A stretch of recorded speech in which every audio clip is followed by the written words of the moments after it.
복된 주일 2부에 오신 여러분을 축복합니다. 아멘. 우리들 중에서 자신이 나는 참 믿음이 뜨뜻미지근하다. 왜 이렇게 나는 믿음이 없지? 그런 친구들이 있을 거예요. 청소년 중에서 어떤 것은요, 나는 왜 이렇게 치밀어 오르는 뭔가가 없어. 이렇게 신앙에서 뭔가 쫙 치밀어 오르는 게 없을까? 또 어떤 분들은요, 나는 뭐 신앙을 화끈하게 다 이렇게 믿지 못할까? 막 이런 사람들이 우리 청소년 중에서 있더라고요. 내가 들어보니까 미지근하게 신앙을. 그래서 이제 그런 사람들이 기독교 방송을 가끔 들을 때가 있대요. 우리 청소년 중에서도. 그런데 기독교 방송에 들어보면 간증이 나와요. 여러분, 사람이 나오는데 젊어서 나는 강남에서 마담이었다. 뭐 여러분 잘 아시죠? 넘겨주세요. 예. 젊어서 나는 강남에서 마담이었다. 뭐 이렇게 이런 그러면서 지금 예수를 믿어가지고 지금 이제 내가 전도를 많이 한다. 뭐 이런 간증들 여러분 들어보셨어요? 저는 가끔씩 듣는데 여러분 유튜브에서도 이렇게 보면 이런 간증들 자주 나와요. 또 어떤 사람 나는 젊은 시절에 마약을 많이 했고 요즘에 TV에 마약이 많이 나오더라고. 우리나라에 조심하세요. 마약 큰일 납니다. 한번 나오면은 헤어나지를 못해요. 그 마약. 난 젊었을 때 댄서로서 완전히 놀아봤다. 막 그런 사람도 있고요. 또 젊었을 때 나는 깡패였다. 그렇게 온갖 죄로 타락하고 방탕한 삶을 살다가 죄로 말미암아서 그 사람이 완전히 철저하게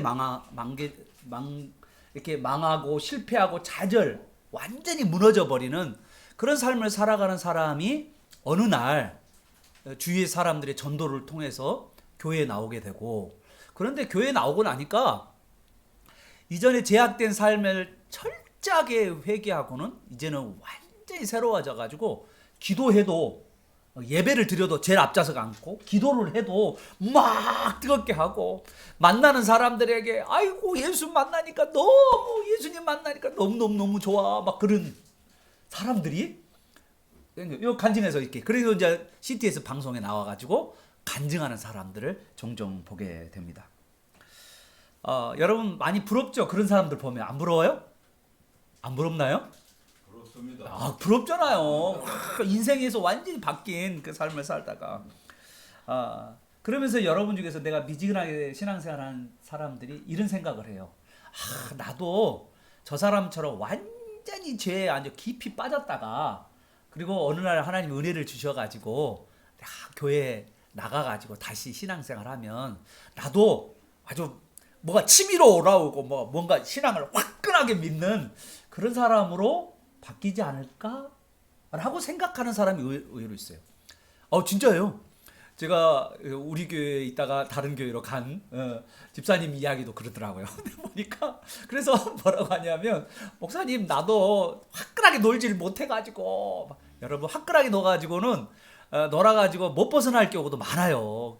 마약을 오랫동안 한 사람이 마약에서 못 벗어나기도 하고요. 이상한 영상 계속 본 사람이 못 벗어나는 경우도 많고요. 계속 그런 사람도 많아요. 그래서 여러분이 어떤 분들이 내가 다시 죄악의 길을 나쁜 그 죄악의 길을 가서 내가 그 다시 살다가 예수님께로 오면은 내가 더 신앙생활 열심히 할 거라고 생각하는데 사실은 그러지 않을 경우가 많습니다. 바울은 뭐라고 했냐? 그것에 대해서 우리 1절 2절 한번 볼까요? 1절 2절 6장 1절 2절 보세요. 바울은 뭐라고 했는지 우리 같이 한번 읽어볼까요? 시작. 그런즉 우리가 무슨 말을 하리요? 은혜를 더하게 하려고 죄에 거하겠느냐? 그럴 수 없느니라. 죄에 대해 죽은 우리가 어찌 그 가운데서 살리요? 죄 가운데서 계속 살겠냐? 그럴 수 없다 라고 이야기했죠. 사람들이 그런 생각 많이 해요.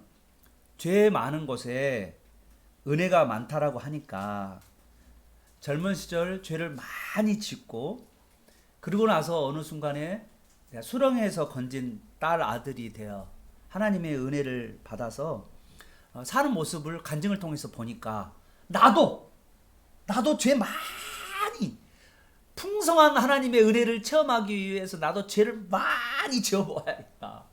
내가 하고 싶은 대로 내가 한번 살아봐야겠다. 그런데 사실 예수 믿는 사람들은 그럴 수 없다는 거예요. 내 하고 싶은 대로 죄 많이 지으면 내가 더 큰 은혜를 내가 받을 거다. 말이 돼요, 안 돼요? 안 되죠. 그 말이 안 되는 이야기잖아요. 죄가 많아서 은혜가 많다는 말이 아니고요. 죄에 대해서 내가 깊이 뉘우치면 뉘우칠수록 하나님의 은혜가 풍성하고 하나님의 풍성한 은혜가 느껴져요. 여러분, 철저하게 회개한 사람이 삶의 변화를 갖지, 죄를 많이 한 사람이 삶의 변화를 절대 갖지 않습니다. 오히려 죄가 죄를 더 수렁통에서 못 빠져나도록 죄가 꽉 붙잡는단 말이에요.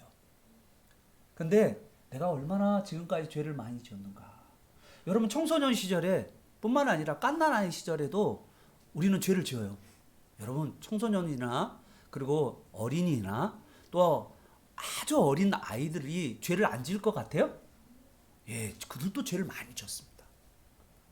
그런데 내가 얼마나 큰 죄인인가를 내가 깊이 깨달으면 깨달을수록 하나님의 은혜, 하나님이 나에게 주신 것이 얼마나 큰가를 감사가 넘쳐요. 그래서 여러분, 우리가 얼마나 죄인인가를 성경을 통해서 정말 깊이 깨닫기를 축복합니다. 예, 어느 나라에 왕이 있었어요. 그 왕이 시차를 떠나는데 어디냐면 여기죠. 죄수로 노예가 된 노예선에 이렇게 딱 왕이 왔습니다. 근데 여기 노예선 보죠. 죄수들이 죄 짓고 나서 이렇게 노예처럼 이렇게 막 배를 저어는, 여기는 지금 위에죠. 사실은 배 좋은 곳이 어딘지 알아요? 배 제일 밑에서 배를 졌잖아요. 막 얼마나 배 열심히 안 잡으면 뭐 합니까? 막 때리고, 채찍 줘봐요. 막 채찍으로 때리면서 빨리 더 세게 막 그러면 손이 다 까지고 뭐 그런 일이 벌어지잖아요. 이 죄의 노예가 되어서 이 노예선 제일 밑에서 배를 막 깔고 있는 그 사람들을 왕이 한번 찾아가서 대화를 하고 싶었던 거예요. 그래서 왕이 무슨 질문을 던졌냐면, 당신은 왜 여기에 와 있어? 무슨 죄를 지었길래 당신은 여기서 노를 젓고 있어? 라고 왕이 물어보니까, 아이고, 말도 마시오. 나는 죄가 하나도 없는데, 있잖아요. 저 다른 사람 때문에, 누구 때문에 나는 죄를 하나도 안 졌는데 저 사람 때문에 내가 지금 억울하게 지금 여기 있어요. 나 인생 진짜 억울합니다. 이렇게 말하는 거예요. 근데 여러 사람에게 물어봐도 다 똑같아. 자기는 죄가 없고, 그리고 다른 사람 때문이라고 그러는 거예요. 그런데 한참을 물어보다가, 질문을 던지다가 특이한 사람 한 사람을 만난 거예요.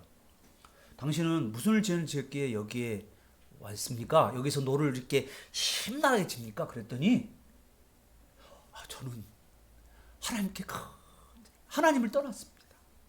제가 부모를 떠나서 엄청나게 죄악을 많이 지었습니다. 저는 다른 사람 물건도 훔치기도 하고요. 다른 사람 정말 해코지도 하기도 하고요. 내 마음대로 살았습니다. 저는 큰 죄인입니다. 저는 여기 있어야 마땅합니다. 그러는 거예요. 다들 죄인이 아니라고 그러는데 그 사람은 죄인이라고 그러는 거예요. 그리고 왕이 이 나쁜 죄인을 당장 이 노예선에서 추방하라! 그러는 거예요. 여러분, 자기가 죄인이라는 사람은요, 그 노예선에서 벗어날 수가 있어요. 그런데 자기가 죄인이라고 생각하지 않은 사람은요, 여전히 노예선에서 죄 아래서 고통하는 그 삶을 살고 있는 거예요. 그런데 여러분, 이렇게 노예선에서 벗어나가지고 이제 자유롭게 살고 있는데, 어느 날 가니까 그 노예선에서 벗어났던 그 감격이 사라진 거예요. 우리로 이야기하면 예수를 믿고 나서 기뻤던 마음의 참된 평화와 즐거움과 감사가 어느 순간에 시간이 지나니까 사라져버린 거예요. 그래서 뭐냐면, 이 사람이 만약에 그래, 내가 더 감격스러운 하나님의 은혜를 경험하기 위해서 이제 또 다시 죄를 크게 짓고 노예선에 들어갔다가 또 나오는 그 경험을 한번 해봐야겠다. 좋은 생각이에요? 안 좋은 생각이에요? 안 좋은 생각이지. 얼마나 고생을 한 것인데 나왔으면 이제는 진짜 자유인으로서 남을 사랑하면서 행복하게 즐겁게 살아야 되는데 그러지도 못하고 다시 죄의 구렁텅이에 살겠다는 거예요. 오늘 그 말씀 가운데 2절 중반절을 보세요. 우리가 계속해서 죄에 거할 수 없는 이유에 대해서 말하고 있어요. 2절 중반절에. 그 이유가 2절 중반절에 뭐라고 하냐면 죄에 대하여서 우리가 어떤 사람이다? 2절 중반절. 예, 죄에 대해서 우리가 죽었다. 죽었대요. 우리가 죄에 대해서 죽었다. 그러면 과거에 언제 우리가 죄에 대해서 죽었을까요? 여러분이요. 죄에 대해서 과거에 죽었대. 여러분 죄에 대해서는 완전히 죽었대. 과거 언제 죽었을까요? 이것에 대해서 여러분 3절부터 11절 내용이 계속해서 반복적인 이야기를 해요. 여러분 이 6장의 말씀을 읽어보면요. 여러분 딱 맹정신으로 읽어보면 하나도 이해가 안 돼. 6장을 여러분 1절부터 11절 읽었잖아요. 이해가 돼요? 이 성경 말씀이 막 감동이 돼요?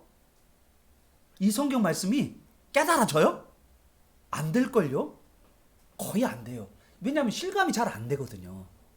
그냥 그래서 성경 말씀을요 6장을 읽는데 그냥 지나치는 경우가 많아요. 이제 앉아주세요. 진짜 많아요. 이게 현실적으로 우리에게 일어난 이야기인지에 대해서 안 믿어지기 때문이에요. 그리고 나는 지금 계속 죄를 짓고 있잖아요. 여러분 죄 중에 가장 큰 죄가 뭐라고 그랬어요? 도둑질하고 살인한 죄도 큰 죄지만 가장 큰 죄가 뭐라고 그랬죠? 하나님에 대해서 적대적이고 하나님에 대해서 무관심하는 거예요. 관심이 없어. 왜냐하면 창조주, 나를 창조하신 하나님이고 나를 위해 대신 죽으신 예수님 있고 내 안에 성령이 계시는데 나는 하나님과는 전혀 관련이 없는 거예요. 그리고 하나님 대해서 관심이 있어요? 없어요? 없는 거예요. 그것이 바로 죄의 정말 큰 죄란 말이에요. 그게 죄의 가장 큰 죄라고요. 그 다음에 죄의 열매가 뭐냐면 사람을 죽이기도 하고 도둑질하기도 하고 이상한 짓거리 하기도 하고 온갖 악한 행동들을 하게 되는 것이 이 죄진 사람의 그 현상이 바로 그런 모습이라는 거예요. 우리를 자세히 보니까 우리는 여전히 죄 아래에 있는 것 같아요. 예수를 믿는데 계속 죄를 짓고 있는 우리의 모습을 볼 때마다 이 성경의 말씀이 나한테 와닿지가 않아요. 근데 우리 성경 2절에서 분명히 이야기하면 우리는 뭐예요? 죄에 대해서 죽었다는 거예요. 아니 나는 늘 죄의 유혹에 지금 빠져서 하나님도 별로 관심도 없고 내 하고 싶은 대로 내 멋대로 살아가는데 그런데 뭐냐? 성경은 너희가 죄에 대해서 죽었다는 거예요. 그러니 마음에 와닿아요? 안 닿아요? 와닿지가 않는 거예요. 이해가 안 되는 거죠. 그래서 바울이 고민했던 것은 이해하기 좋게 설명을 하는 거예요. 그래서 그림을 그리는 거예요. 여러분이 오늘 나는 죄에 대해서 죽었다라는 그 말을 잘 이해가 안 되면 이 그림을 한번 생각해 보세요. 계속 여러분 일평생 이 그림이 여러분에게 떠나지 않기를 축복합니다. 첫 번째 그림, 자 보여줄까요? 첫 번째 그림은 예수님과 우리가 죄에 죽었다는 말은 예수님과 우리가 뭐 했다는 거냐면 결혼했다. 우리의 신랑이 누구다? 예수님이다. 여러분이 나 남자인데 내가 예수님과 결혼 그럼 동성연애인가요? 그런 친구들이 있는데 그게 아니에요. 영적으로 결혼했다라는 거예요. 그래서 예수님과 나와 신랑 신부로서 관계를 맺게 되었다. 죄에 대해서는 죽고 예수님과 나아가 결혼했다. 믿으시면 아멘. 안 믿어지나요? 네. 두 번째. 그러면 이제 여러분 정 안 믿어지면 두 번째는 여러분 젖붙임 알아요? 젖붙임. 여러분 원래 좋은 포도나무, 진짜 좋은 포도나무인데 나는 어떤 거냐면요. 정말 돌 포도나무, 진짜 포도나무가 아니고 그냥 그런 존재였어요. 그런데 이 진짜 멋있는 이 포도나무에 내가 딱 젖붙임을 받으면 나도 어떻게 되냐면 정말 좋은 나무의 열매를 맺을 수 있게 돼요. 이게 접붙임이에요. 성경은요 자꾸 우리가 예수님께 접붙임을 받았다 그 이야기를 해요. 죄에 대해서는 죽고 예수님에 대해서는 접붙임을 받았다. 이제 또 한 가지 여러분 꼭 잊어버리지 않을 그림이 뭐예요? 죄에서 죽었다는 그림 하면 생각나는 게 예수님과 결혼했다. 두 번째는 뭐예요? 접붙임을 받았다.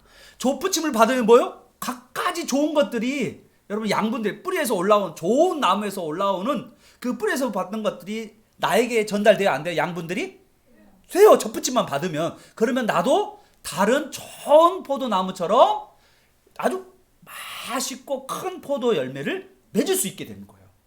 내가 예수님께 딱 접붙이기만 되면 나는 그런 삶을 살게 된다는 거예요. 마지막 예수님 내가 죄에 대해 죽었다라는 이야기를 여러분 꼭 그림을 한번 그려봐야 되는데 그게 바로 여러분 마지막 그림이 뭡니까? 이게 뭐죠? 세례받는 모습이에요. 오늘 성경에요 세례라는 단어가 3절에 2번이나 반복이 돼요. 세례. 여기서 세례를 잘 보세요. 우리가 세례하면 우리 이제 주영이하고 그 다음에 준이는요 세례는 안 받아요. 왜 안 받냐면 유아 세례를 이미 둘이는 받았어요. 그런데 이제 여러분 유아 세례를 받지 않는 사람들은요 지금 이제 14살이 되면 세례를 받게 됩니다.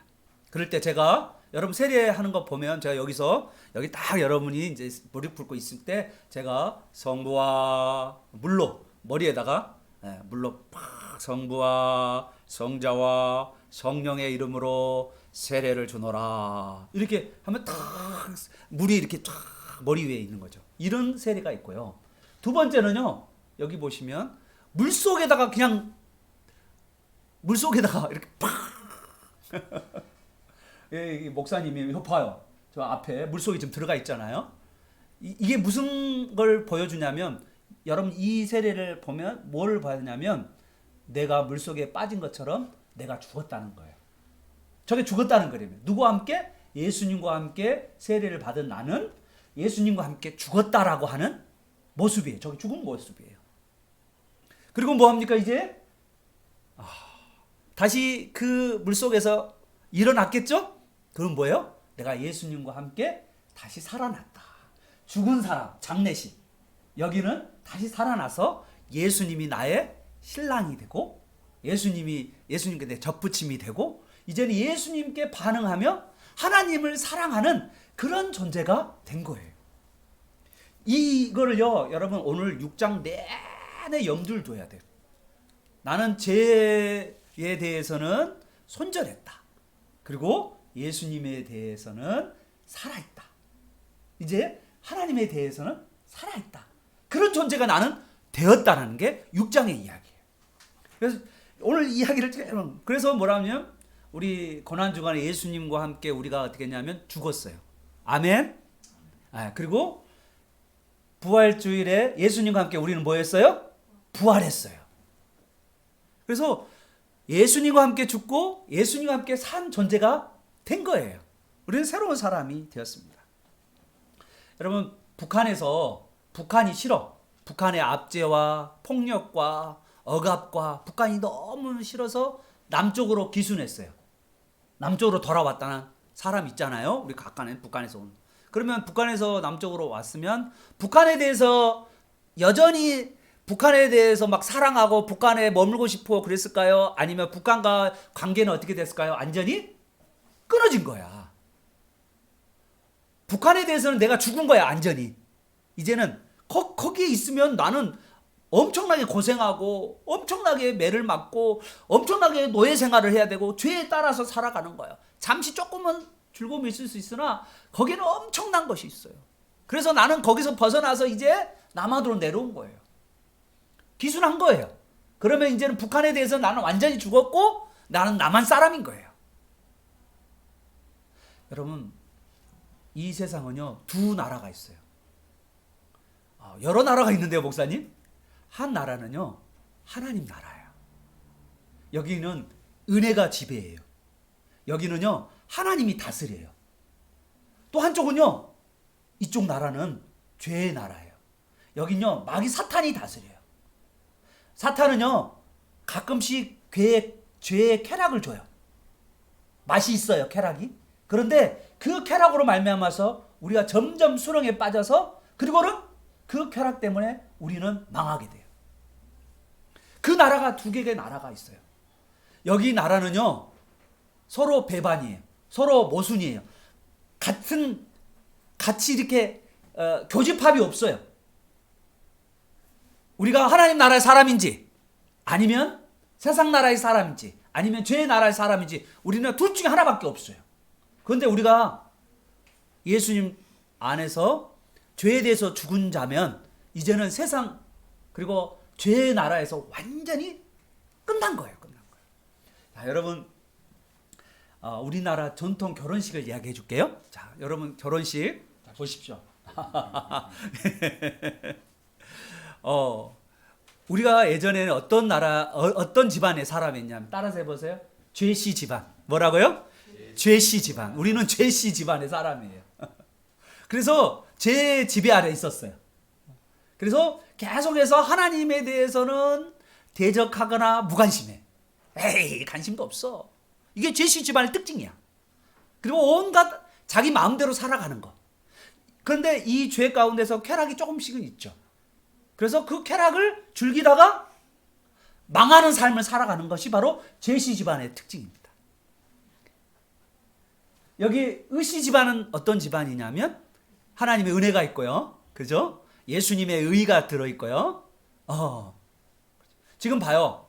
나는 지금 과거에 죄씨 집안에 살아서 이제는 어디로 시집을 갔냐면 의씨 집안의 집안으로 시집 간 거예요.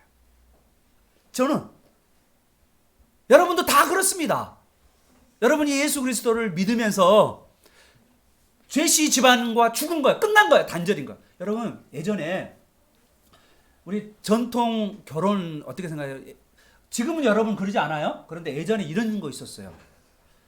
만약에 내가 여자로서 내가 의씨 집안에 시집을 가요.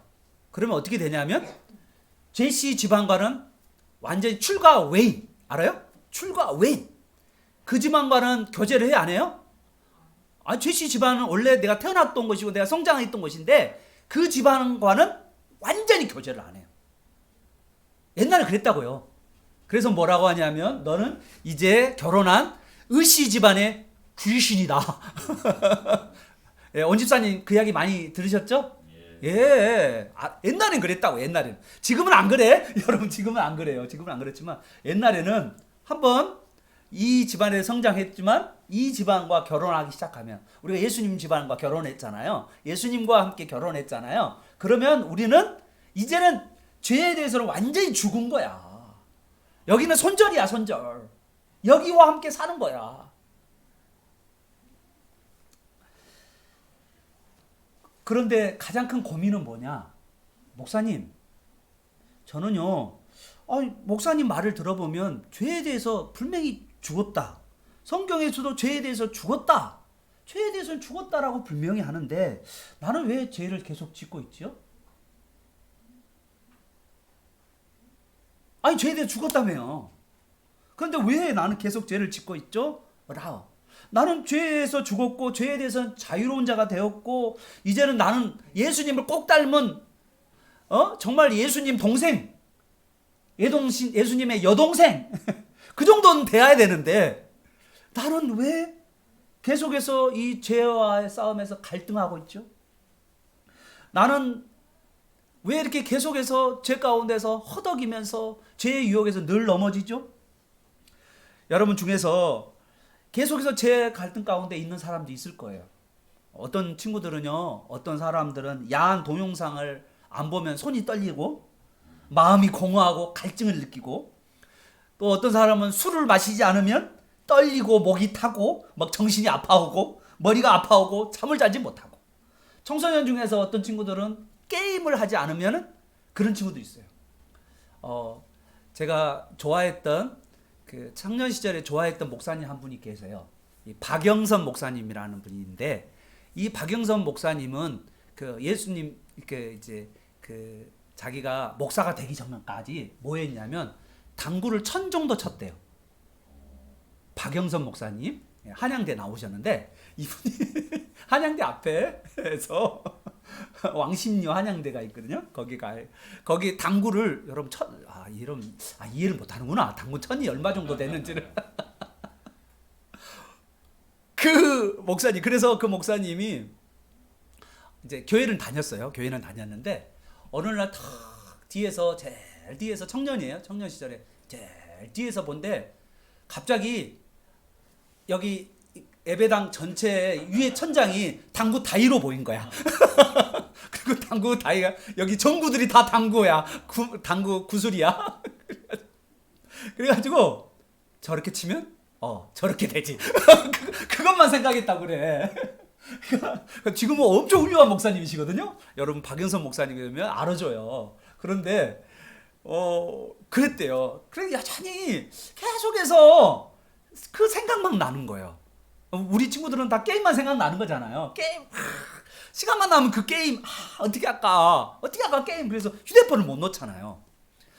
우리가 고민이 그거예요. 왜 나는 계속해서 죄하고 단절되어 있고 내가 원하는 대로 사는 것이 아니라 하나님 뜻대로 살아가는 존재가 되는데 왜 나는 계속해서 죄를 짓고 있나 라는 거예요. 이 고민이 우리에게 있는 거예요. 나는 예수님과 함께 세례도 받았고 예수님께 접붙임 받았고 예수님과 함께 결혼도 했고 그랬는데 나는 왜 여전히 그랬다는 거죠. 오늘 여기에 3절에 보니까 우리가 그렇게 사는 이유는요. 3절에 나와요. 자, 뭐냐면 3절 우리 같이 한번 읽어볼까요? 시작. 무릇 그리스도 예수와 합하여 세례를 받는 우리는 그의 죽으심과 합하여 세례를 받은 줄을 알지 못하느냐. 우리가 알지 못하기 때문에요. 아니 내가 지금 예수님과 결혼을 하고 죄에 대해서는 죽었다는 사실을 우리가 몰라. 여러분 한 번도 들어본 적 없죠? 지금까지 살아오면서 죄에 대해서 죽었다는 말을 여러분 들어본 적 있나요? 없죠. 근데 오늘 분명히 성경에 2절에 너희는 죄에 대해서 뭐 했다? 죽었다라고 말하고 있잖아요. 죄에 대해서 우리가 죽었어요. 그런데도 우리는 몰라. 이게 지금 가장 큰 심각한 문제라고요. 죄에 대해서 죽었다는 사실을 우리는 알아야 될 줄로 믿습니다.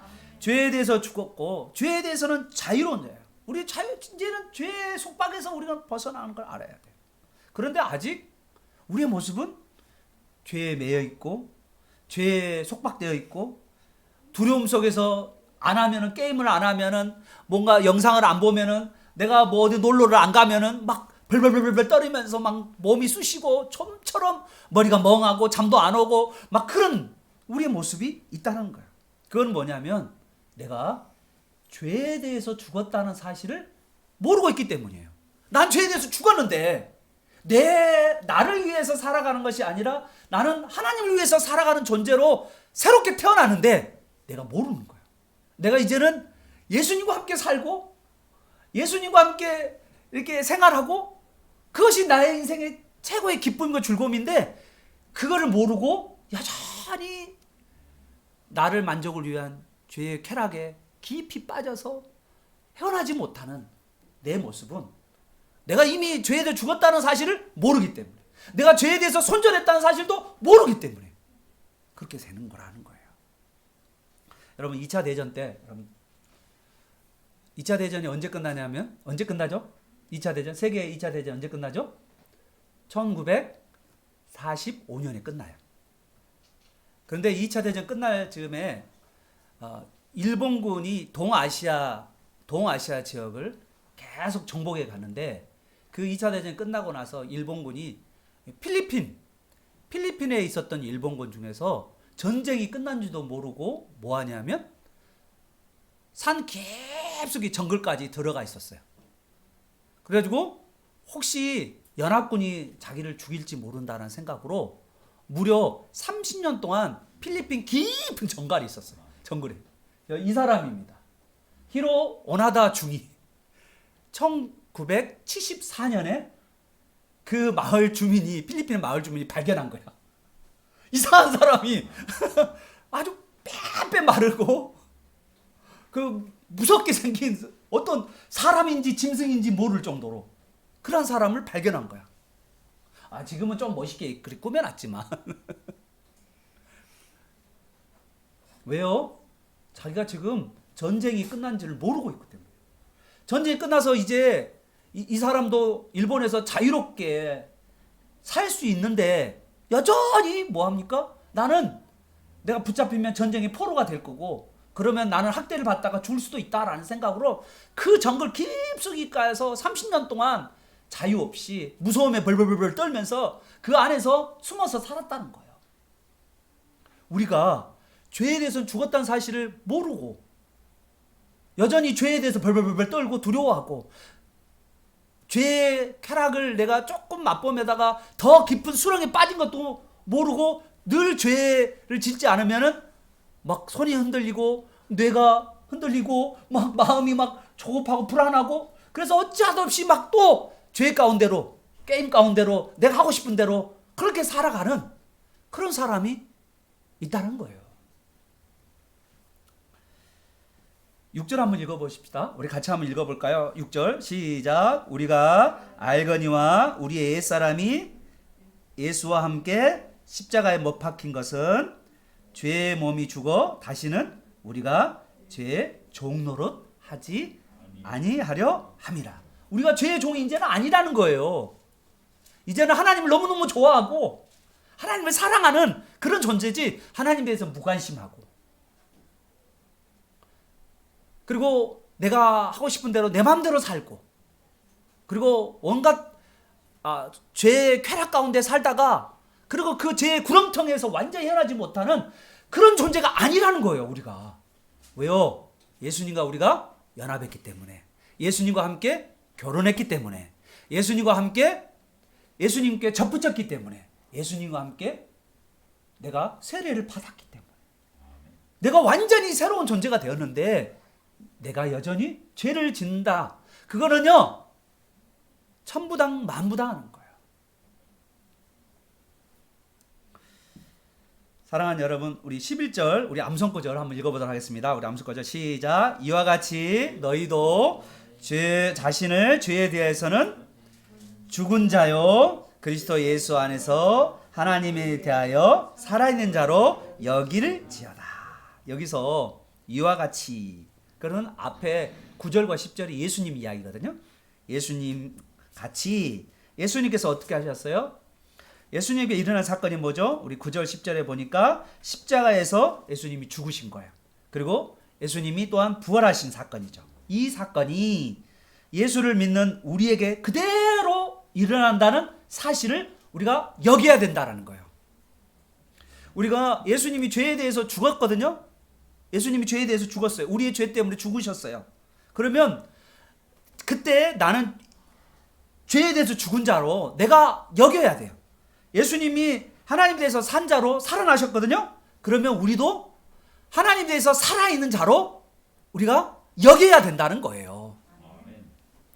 그러지 않으면 우리는요 자꾸 죄를 계속 지어간다는 걸 이야기합니다. 사랑하는 여러분 한번 따라서 해봅시다. 우리는 예수님과 함께 죽고 예수님과 함께 산 새 사람입니다. 다시 한번요. 또 한 번 더 하겠습니다. 죄에 대해서는 죽고 하나님에 대해서는 산 자입니다. 우리가 예수님 안에서 새로운 사람이 되었다는 것을 믿는 저와 여러분 되시기를 바랍니다. 여러분 이 새롭게 시집온 그리고 이렇게 예수님과 연합한 사람들은요 어떤 특징을 가지고 있는지 여러분 꼭 알아야 돼요. 오늘 세 가지만 이야기하고 마무리를 할 거예요. 여러분 너무너무 중요한 사실이에요.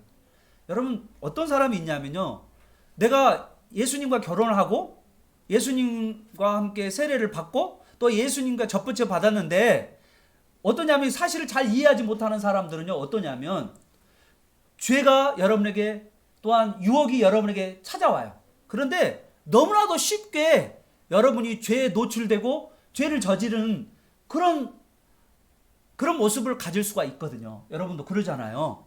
얼마나 많은 유혹들이 있어요. 청소년 시절에도 유혹이 많잖아요. 그런데 사실은 우리가 죄에 대해서 죽었고 하나님에 대해서 산 자로서 예수님과 연합한 예수님과 접붙임 받은 세례받은 우리는 어떠냐면 우리 자체 자체가 죄에 쉽게 끌려다닐 수 있는 존재가 아니라는 거예요.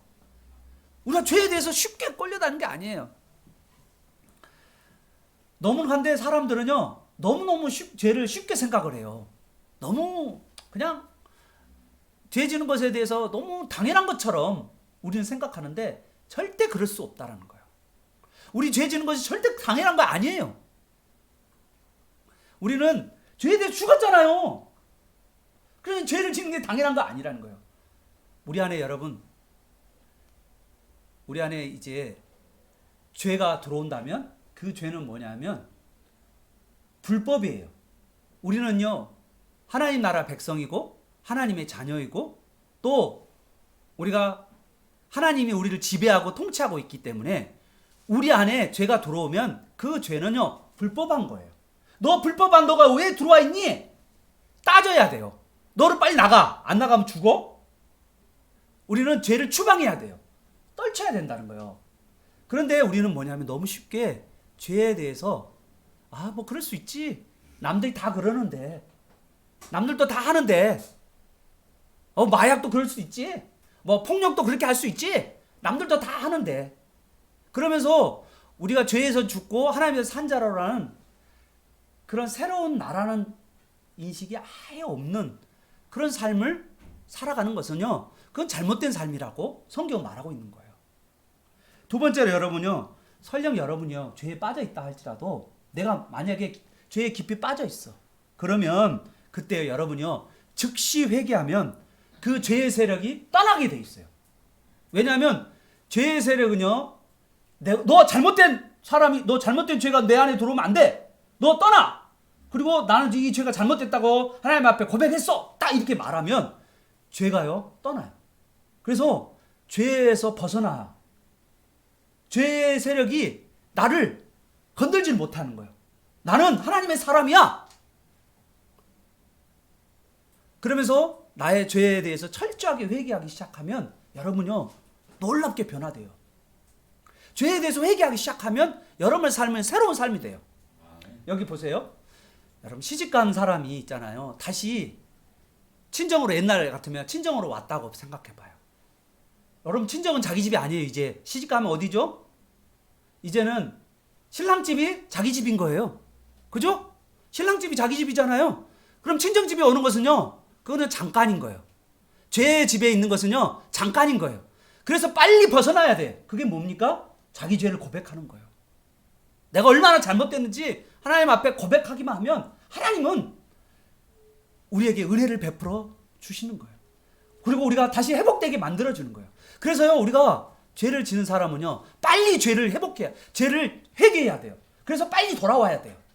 그러지 않으면요 점점점 불법한 정부가 우리 안에서 우리를 정복시키는 거예요. 그래서 완전히 믿지 않는 사람과 똑같은 행동을 하는 거예요. 그래서 이제는 뭐냐입니까? 교회도 안 나와요. 이제는 뭐 신앙생활도 안 해요. 이제는 뭐냐면 내 마음대로 내 죄악대로 죄를 구덩텅에서요 죄로 말미암아 멸망하게 되는 거예요. 그의 삶이 정말 처참하게 되는 거예요. 그런데 그 삶에서 빨리 내가 돌이키면 하면 우리는 돌아올 수 있고, 그리고 하나님의 지배를 받을 수 있고 하나님의 은혜가 여러분에게 부어진다는 사실을 믿는 저 여러분 되시길 바랍니다. 아멘. 우리 11절 우리 같이 한번 읽겠습니다. 우리 11절 우리 같이 마음에, 여러분 이 말씀은요 여러분 한 주 내내 한번 이 말씀 가지고 한번 묵상해 보세요. 이 말씀 가지고 기도해 보세요. 이 말씀 하나 한 말씀이 여러분이요 놀랍게 여러분 자신을 바꿔갈 수 있는 능력이 됩니다. 우리 11절 우리 암송구절이니까 같이 한번 읽어볼까요? 그러면서 이 암송구절 말씀 가지고 우리 기도하겠습니다. 이와 같이 너희도 너의 자신을 죄에 대하여는 죽은 자요 그리스도 예수 안에서 하나님에 대하여는 살아있는 자로 여길지어다. 아멘. 나는 죄에 대해서는 죽었다. 아멘. 그리고 하나님에 대해서는 뭐다? 살아있다.